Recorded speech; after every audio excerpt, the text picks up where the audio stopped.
So, we are now into April, World Autism Awareness Month. Autism Awareness Month. Yesterday was World Autism Awareness Day. And I know that there's a lot of discussion about should we not. I'm not going to have that discussion. I'm not saying it's not an important one and that there aren't valid discussions going on around it. Today's topic is maybe a little polarizing. I don't like to get into politics. I think to each his own. I like to believe that people make choices that are best for their families and that they don't listen to what people are telling you to do or how to vote, but you're researching the topics and you're legit making the right choices, that you believe for your family and in your community and what have you. I have friends on both sides of the fence, so this is not a Democrat versus Republican discussion either. This is just my thoughts and maybe sharing some pieces with you that maybe you're not aware of. Again, I'm assuming most of my friends and family and acquaintances who have someone with a disability in their life may know a lot of this. Those who don't might not. So that said, I wanted to discuss the IDEA Act and the idea that Betsy DeVos wants to make it a choice on a state level or a school level. The IDEA Act was put into place for a reason, and it was fought for most likely by parents, advocates, teachers of those living with disabilities. And what a lot of people don't realize is, I'm sorry, I can't get comfortable and I'm out in the car because this hit me on the way home. What people don't understand oftentimes is what that does is it entitles, and I say entitles and I use that loosely, those with disabilities to a free and public education. By making it a choice versus the law, which is what Betsy wants to do, she is ultimately giving school districts the choice to educate or not educate a child. And I would like to believe that schools wouldn't do that. And I know I'm going to have people who say, oh, they would never. People don't discriminate like that anymore. Let me put it clearly. Yes, they do. And I know firsthand, I have 3 kids with disabilities. And I can tell you without question that if it weren't necessary that they educate children, I don't know that they always would. I have, how much do I share? I have 3 kids with disabilities, and I have one in particular that I believe, obviously there's no way of knowing how things would play out, but I believe if it were a choice whether to educate him or not, I believe he would be one that wouldn't. This is a student who is difficult to educate. It can be expensive to educate. I understand that. I understand those implications. I do. I'm the first one to say he's a really, really difficult child. Initially, he moved from home school district to a neighboring school district, not a special program, just a different self-contained classroom in a different building, different teachers, different resources.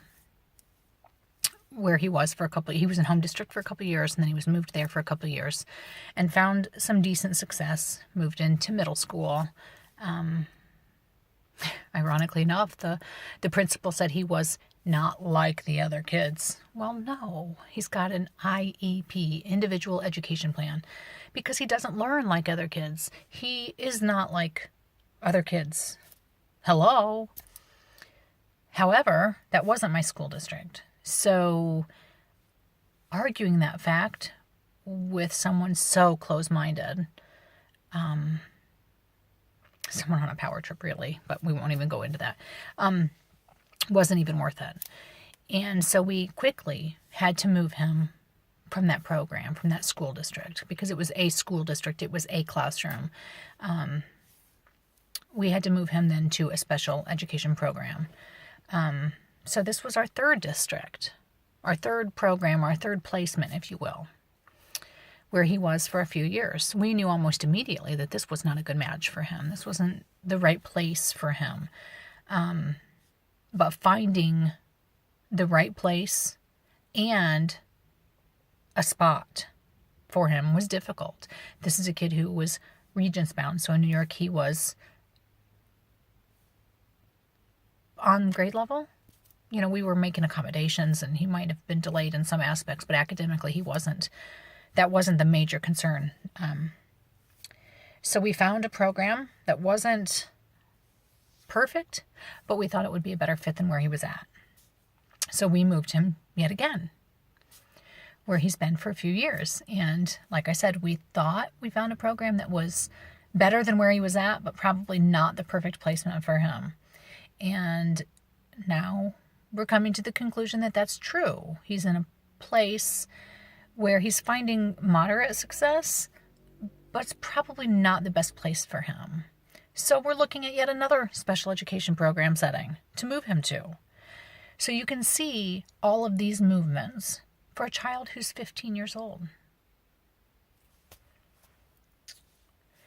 This is a child who, given the choice, I think many school districts would not educate him.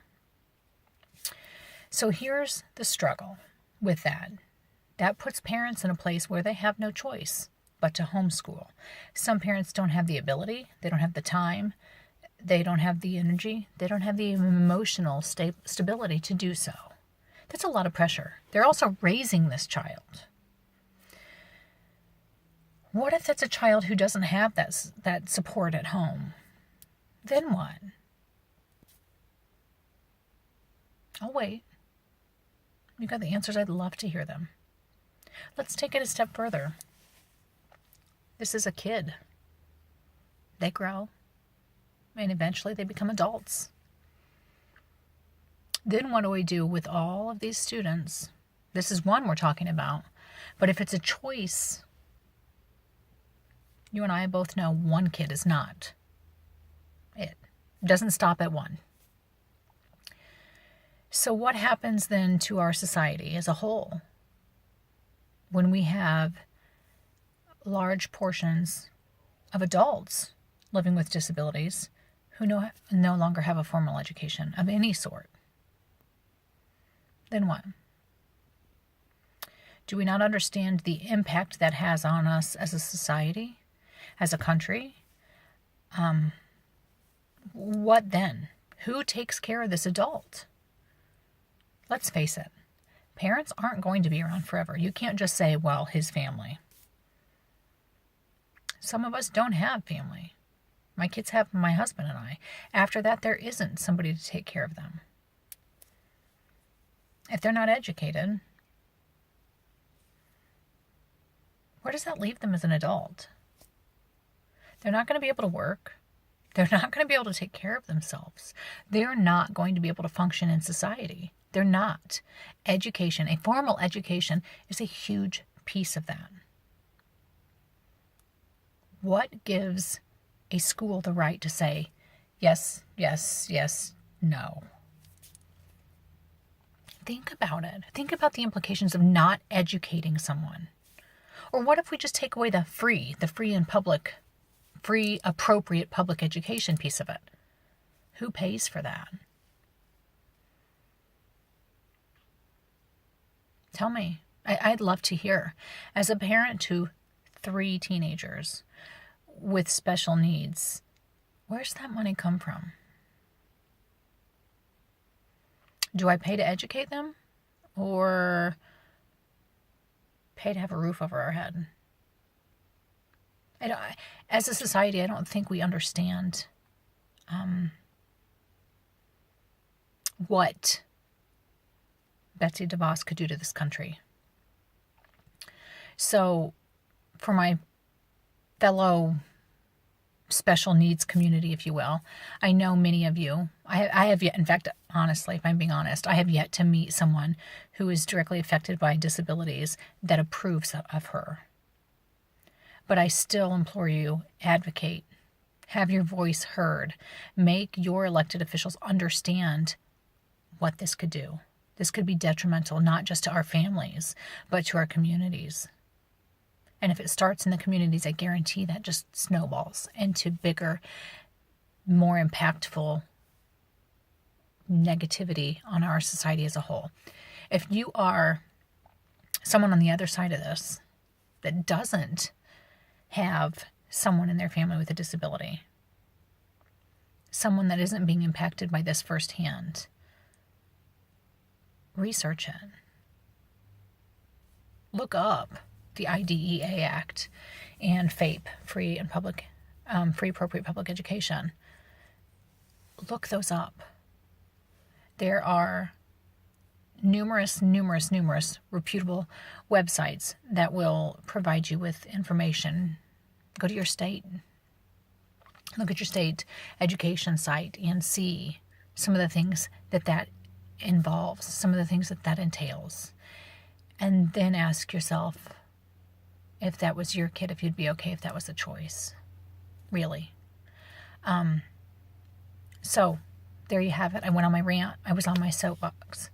I'd love your feedback in terms of pros and cons, why you support Betsy DeVos, why you support the voucher system, which I could even go into another 20-minute rant on. Your thoughts on having the IDEA Act a choice. Maybe there's good things and I'm not seeing them. Maybe I've got my blinders on and I need somebody to share those with me. So I'd love your feedback. You don't have to be a special needs family or advocate or parent or teacher to have insightful feedback. We learn by discussing. And I like to think I'm pretty open-minded. I can have those adult discussions. I can agree to disagree. So let me hear it. Let's open the communication and discuss the implications, both good and bad, that Betsy DeVos can have on our society as a whole. So happy Monday, guys.